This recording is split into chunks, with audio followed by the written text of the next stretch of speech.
এ কেমন স্বাধীনতার দেশ, এ কেমন গণতান্ত্রিক দেশ, যে দেশে মা বোনেদের কোনো স্বাধীনতা নেই, যে দেশে মা বোনেদের দিনের পর দিন অত্যাচারিত হতে হচ্ছে। এ কেমন দেশ? এই প্রশ্নটি নিয়ে আজকে আমার এই ব্লগ ভিডিওটি শুরু করছি আমি।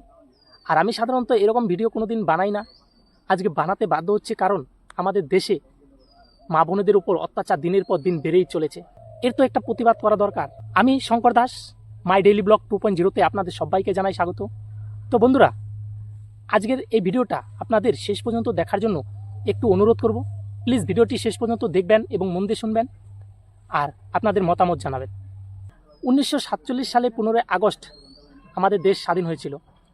কালকে 15 আগস্ট চলে গেছে, আজকে 16 তারিখ। আমাদের দেশ স্বাধীন হয়েছে আজ 78 বছর হলো। এই 78 বছর হয়েছে আমাদের দেশ স্বাধীন হয়েছে।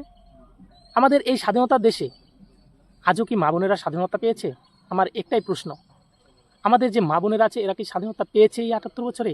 অবশ্যই মতামত জানাবেন।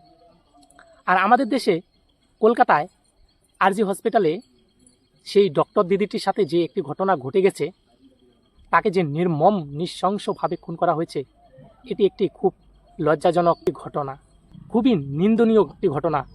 যে ঘটনাটা ঘটে গেছে, কতটা নিচে নামলে এরকম কাজ করতে পারে, যাদের মনে কোনো দয়া মায়া ভালোবাসা কোনো বিন্দুমাত্র নেই, নৃশংসভাবে সেই ডাক্তার দিদিটিকে খুন করা হয়েছে। তো বন্ধুরা, এই কথাগুলো একটু আলোচনা করব, তার আগে আমি আমার সাথে ঘটে যাওয়া একটি ঘটনা আপনাদের সাথে শেয়ার করি। তো বন্ধুরা, আমার একটি বোন ছিল, আর একটি ছেলে আমার বোনকে প্রেমের জালে ফাঁসিয়ে দিনের পর দিন ব্ল্যাকমেল করত। ব্ল্যাকমেল করতে করতে আমার বোনের মান সম্মান নিয়ে খেলা করছে। জানেনই তো আমাদের গ্রামে একটা মেয়ের মান সম্মান কতটা গুরুত্বপূর্ণ। যদি সে মান সম্মান নিয়ে খেলা করে তাহলে কি হবে ভাবতে পারছেন? আমার বোনটি শেষে আত্মহত্যা করতে বাধ্য হলো। আর আমরা থানায় কেস করলাম, ছেলেটিকে ধরে নিয়ে গেল, কিন্তু ছেড়েও দিল। আমাদের এই স্বাধীনতার দেশে কোনো অপরাধী সাজা পাচ্ছে না, স্বাধীন হয়ে ঘুরে বেড়াচ্ছে। আমাদের এই গণতান্ত্রিক দেশে যারা অপরাধ করে বেড়াচ্ছে তারা আজ মুক্ত আকাশে ঘুরে বেড়াচ্ছে, তারা কখনোই সাজা পায় না। আমরা গরিব বলে আজকে এইভাবে অনেক কষ্টের বোঝা নিয়ে বয়ে থাকতে হচ্ছে। যারা অপরাধ করছে তারা ঘুরে বেড়াচ্ছে।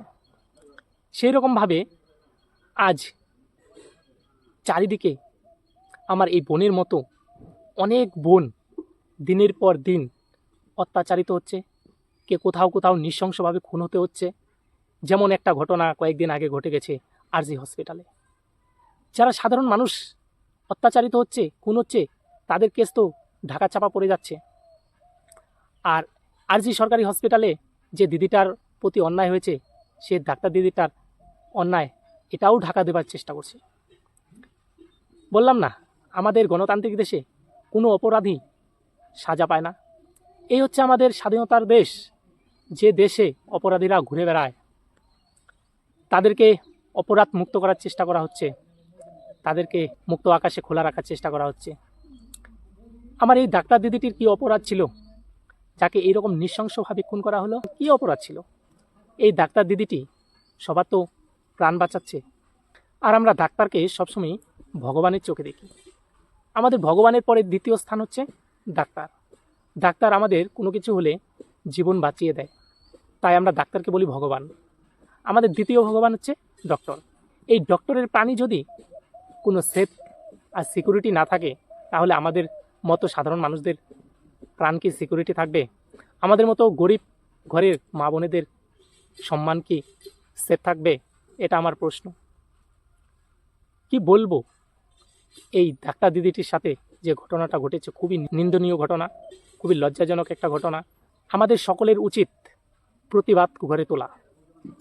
আমি চাই এই দিদিটির যারা দোষী, যারা দোষ করেছে, যারা অপরাধী, তারা যেন খুব শীঘ্রই সাজা পায়। ভগবানের কাছে আমি এটা প্রার্থনা করি, যারা অপরাধী তারা যেন খুব শীঘ্রই সাজা পায়। আর এই স্বাধীন দেশে মা বোনেরা যেন এরকম অত্যাচারিত না হয়, সেদিকে একটু লক্ষ্য রাখা দরকার। আমাদের দেশের প্রধানমন্ত্রীর কাছে আমার একটাই অনুরোধ, প্লিজ স্যার, আমাদের মা বোনেদের আত্মসম্মান একটু রক্ষা করবেন। এই স্বাধীনতার দেশে যেন মা বোনেরা কখনোই অত্যাচারিত না হয়, কখনোই নির্যাতিত না হয়। আমি চাই এই কেসটা যেন ঢাকাচাপা না পড়ে, এই অপরাধে যারা যুক্ত সবাই যেন এমন শাস্তি পায় যেন আরও যারা অপরাধী আছে এরকম কাজ করার আগে 100 বার ভাবে, এমনভাবে তাদের সাজা দেওয়া হোক দ্বিতীয়বার কোনো মানুষ যেন এরকম কাজ করতে না পারে। আর আমি বেশি কথা বলবো না, এই ভিডিওটা এখানেই শেষ করব। তাহলে দেখা হচ্ছে নেক্সট ভিডিওতে। ততক্ষণের জন্য সবাই ভালো থাকবেন, সুস্থ থাকবেন। টাটা।